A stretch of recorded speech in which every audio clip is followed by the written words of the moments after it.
সবার প্রতি আন্তরিক কৃতজ্ঞতা।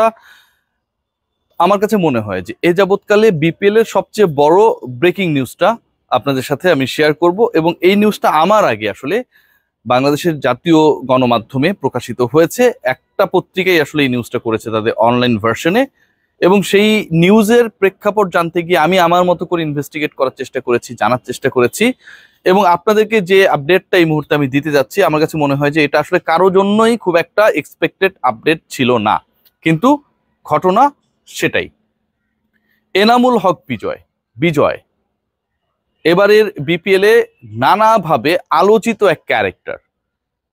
যে দলের তিনি ক্যাপ্টেন ছিলেন, মোটামুটি একটা বড় সময় ক্যাপ্টেন্সি করার পর 8 ম্যাচের মতো টানা ক্যাপ্টেন্সি করেছেন, তারপর সরিয়ে দেওয়া হয়েছে। সেঞ্চুরি হাঁকিয়ে দলকে জেতাতে পারেনি, ট্র্যাজিক হিরো ছিলেন। দলের সাথে যে গ্যাঞ্জাম ক্রিকেটারদের, সেখানটার একটা পক্ষের নেতৃস্থানীয় ছিলেন। এনামুল হক বিজয়কে কেন্দ্র করে এখন টিভি রিপোর্ট প্রকাশ করে, সেখানে অ্যালং উইথ এনামুল হক বিজয় আরো 9 জন ক্রিকেটারের নাম ছিল। অনেকেই বলছিলেন, অনেক দিকের ফিসফাস আলোচনা, সন্দেহ, আমরা গণমাধ্যম কর্মীদের মধ্যে ওই আলোচনাটা খুব প্রবল, যে এবারের বিপিএল এ অনেকটা রিং মাস্টারের ভূমিকায় যে কজন ক্রিকেটার রয়েছেন তাদের একজন তিনি।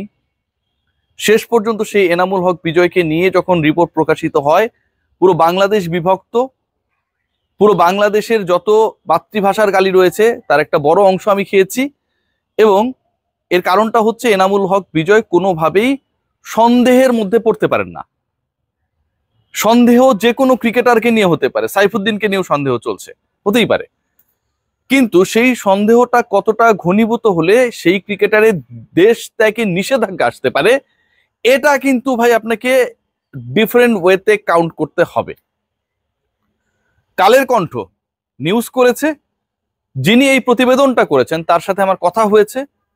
তিনি অনেক বড় রিপোর্টার, বিখ্যাত রিপোর্টার, আমি নাম বলছি না, নাম বলতে তিনি না করেছেন, এবং তিনি যে তথ্য আমাকে দিয়েছেন এবং তার যে সোর্স, এটা নিয়ে আমার বিন্দু মাত্র কোনো ধরনের কোনো শঙ্কা সংশয় নেই।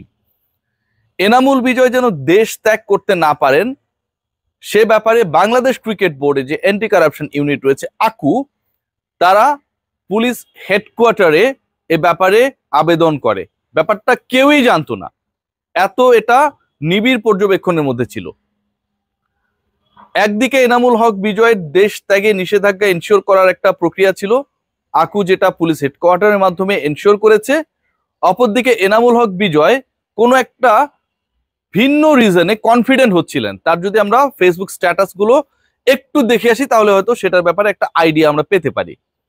এরপর পুলিশ হেডকোয়ার্টার যেভাবে এই প্রসেসটা হলো, তারা বিমানবন্দর ইমিগ্রেশনের সাথে আলোচনা করে, এসবিডিবির বিভিন্ন যে দলগুলো রয়েছে সবাই মিলে একটা টাস্ক ফোর্সের মতো করে এনামুল বিজয় যেন কোনোভাবেই বাংলাদেশের বর্ডার ক্রস করতে না পারেন, যতক্ষণ না পর্যন্ত পুলিশ হেডকোয়ার্টার আকুর কাছ থেকে ক্লিয়ারেন্স পেয়ে সেই ক্লিয়ারেন্সটা ইমিগ্রেশনকে দেয়, তার আগ পর্যন্ত এটা এনশিওর করা হয়েছে।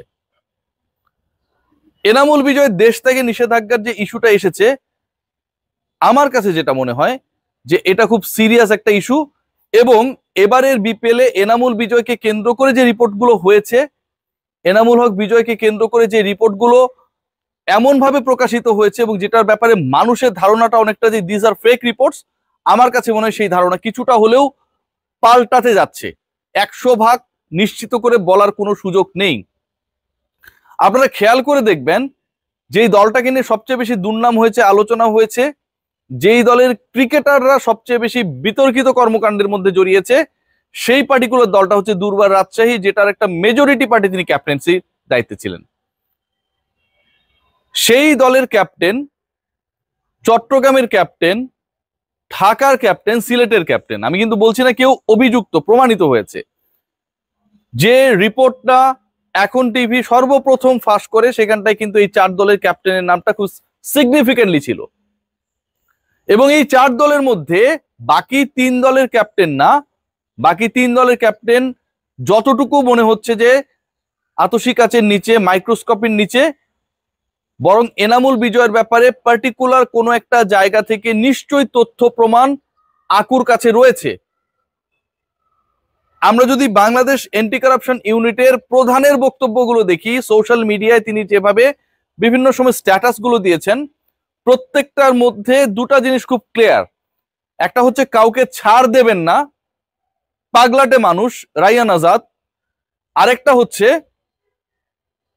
এন্টি কারাপশন ইউনিটের যে কর্মকাণ্ড সেই ব্যাপারে অ্যাওয়ারনেস গ্রো করা।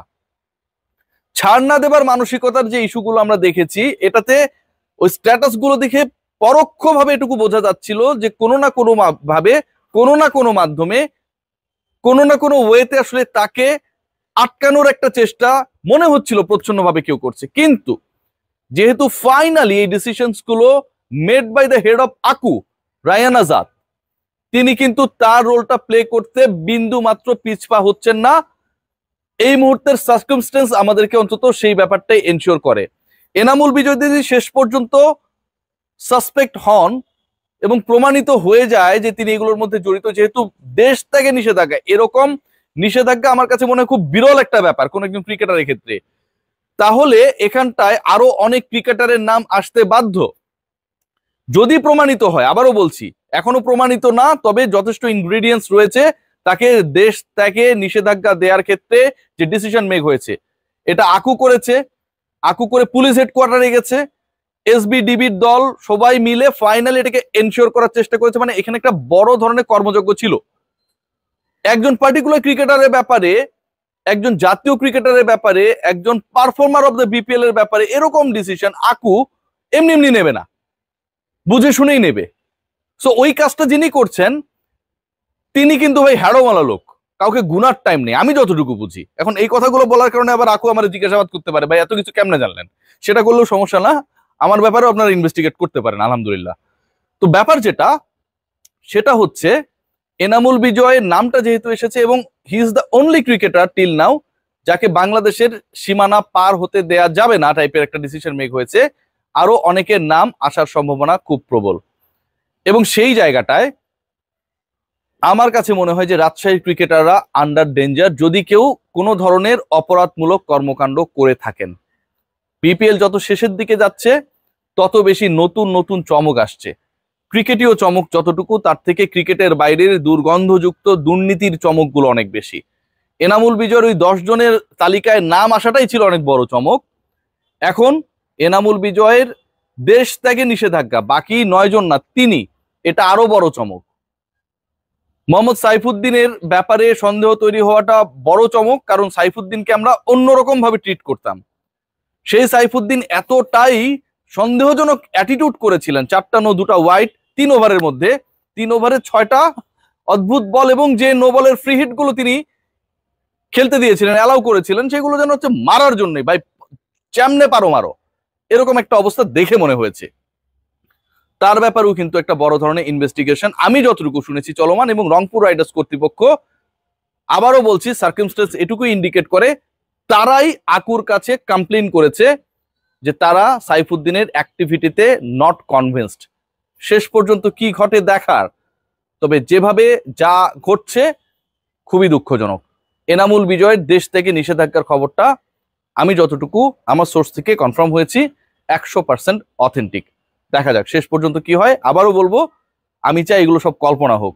বিজয় বা অন্য ক্রিকেটাররা আমরা তাদেরকে যেভাবে হিরো হিসেবে দেখি সেভাবেই যেন দেখতে পারি। সবাই ভালো থাকবেন।